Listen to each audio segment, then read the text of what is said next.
second one, the big news story that's happening right now in the gaming media all across the internet, something that I've been talking about for years, and apparently people in the mainstream don't listen or don't want to hear it. I don't know. They think that I'm some kind of a conspiracy theorist.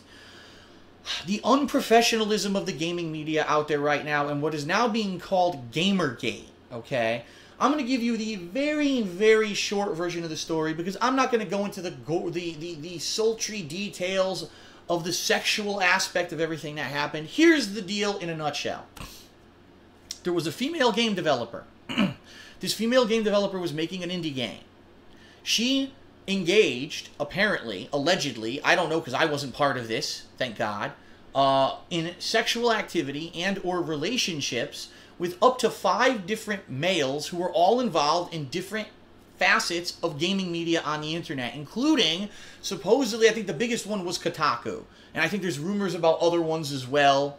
But basically, she had relationships with all of these guys. Now, it is absolutely incredibly unclear whether or not, I think anyone could prove, right, that the reason that she was with these guys, sleeping with these guys, whatever she did with these guys, had anything to do with her game. How could you prove that? You can't. From my perspective, that's unfair. That's speculation. It's wild speculation. But the wild speculation that's out on the internet right now is that this girl was kind of going and sleeping around with people, all right, in exchange for them mentioning her game on their jobs, okay? So not necessarily that they were writing a full review of the game and giving it an unfair, positive stuff about the game. In fact, apparently the biggest one, which is Kotaku, the guy who she had a relationship with apparently never wrote a review of her game. He never reviewed it. Maybe he mentioned it on his Twitter feed a few times, and maybe in a blog post on Kotaku a couple times he mentioned it, but it wasn't like he was constantly rattling off positivity and then reviewed it unfairly or anything like that, okay? So, that's supposedly the story behind this whole, what they're calling Gamergate, and the big, of course, the overhyping drama queens of the internet who cover shit like this are saying, so this means that behind the scenes there's all kinds of sordid, sultry, torrid, sexual affairs going on in the gaming media, and this means that everyone who's involved in the gaming media is fucking the game developers, and the game developers are either paying them or fucking them in exchange for attention, and, you know, it's kind of out of control in my opinion. It really is out of control in my opinion, and here's why. Here's why. Alright, number one. People's personal experience, sexual experience, all that stuff is their own business. No one should ever be, oh, I want to know about what this guy, who fucked who and who's, you know, that's TMZ shit. That's like immature kiddie shit. And yeah, I know TMZ is huge and is a very popular TV show and website. You shouldn't be. Because if you're mature, you don't give a fuck of anything that's on TMZ. It's a completely worthless business. It's just for people who are little kitty drama queens who want to be all uppity about stupid shit instead of spending their time on important stuff. Okay? You have no right to be in anyone's business. Who fucked who blew who butt fucked who, I don't care. I don't give a shit about who's fucking who. It's none of our business. We shouldn't give a crap. Alright? I've said for a long time now, a very long time, that gaming media, per se, is not very professional. We know for a fact, if you look at the people who are involved in gaming media, okay, first of all, I don't believe that there is formal gaming media. I think it is a bunch of corporations throwing money at stuff to try to make a buck. And so if you can make a news story, oh, this is big news, oh, we can get views, site page views or whatever, we can make big bucks off of it, off of advertisement revenue. And that's really what it's all about. It's not about the core of the story or the news that's being relayed in the story. It's about getting the ad revenue and getting the views because they're all businesses. They don't care about getting the story out there. They care about this and getting the views and the attention, okay? The people in the gaming media, all right, from what I've seen compared to other facets of stuff that I've seen, are incredibly unprofessional.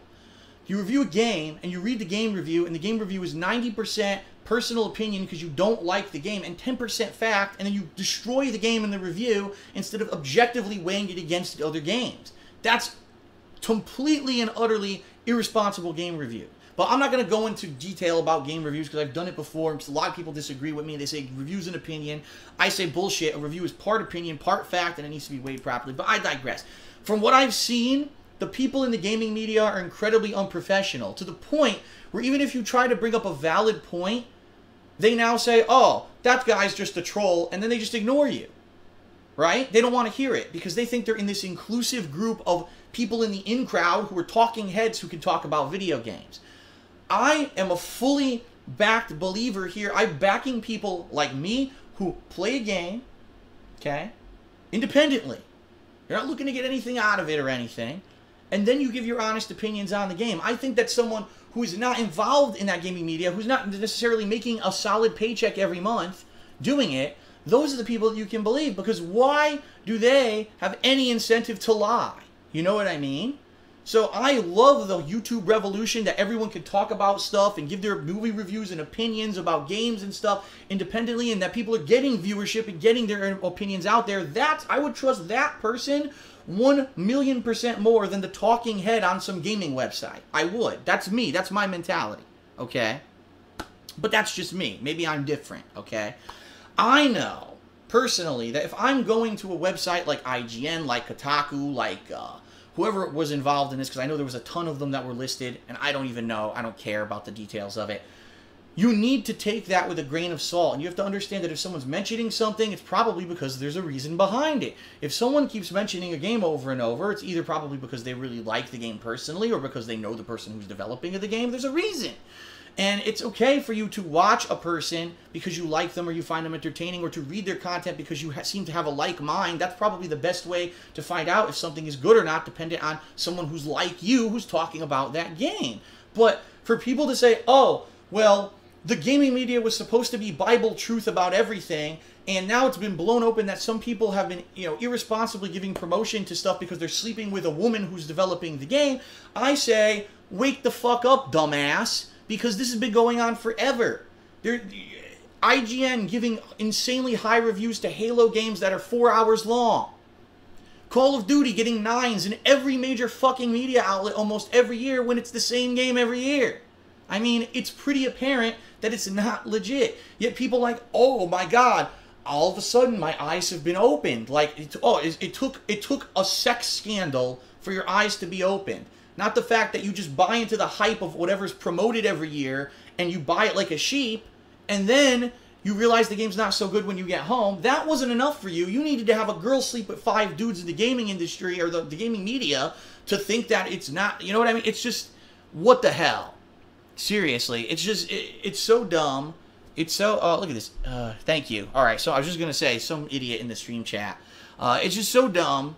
It's, for me, in my head, it's like, I know that when I read something on the internet that it's not Bible truth. But there are people who read a review or read a blog post or read a tweet. Well, if this guy said the game's good, and that's all I care about. You know, he said it's good, it must be. So I'm going to go play it. Or this guy gave the game a 9 out of 10.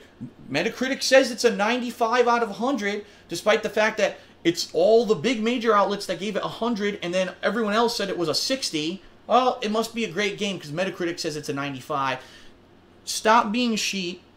Stop being the kind of person who relies on this kind of, you know what I mean? This mentality of the gaming media is some kind of an irrefutable source of information. They're not. In fact, they're way less professional than other media outlets. For example, CNN and things like that. For media outlets that have been around forever, even they, a lot of the times, can be this sensationalistic and do stuff just for attention. So why would you think the gaming media is any different? It's all the same. You know what I mean? There really is no, one super professional source for information. So people say, Gamergate, because now finally the walls are tumbling down and we can't trust anyone in the gaming media.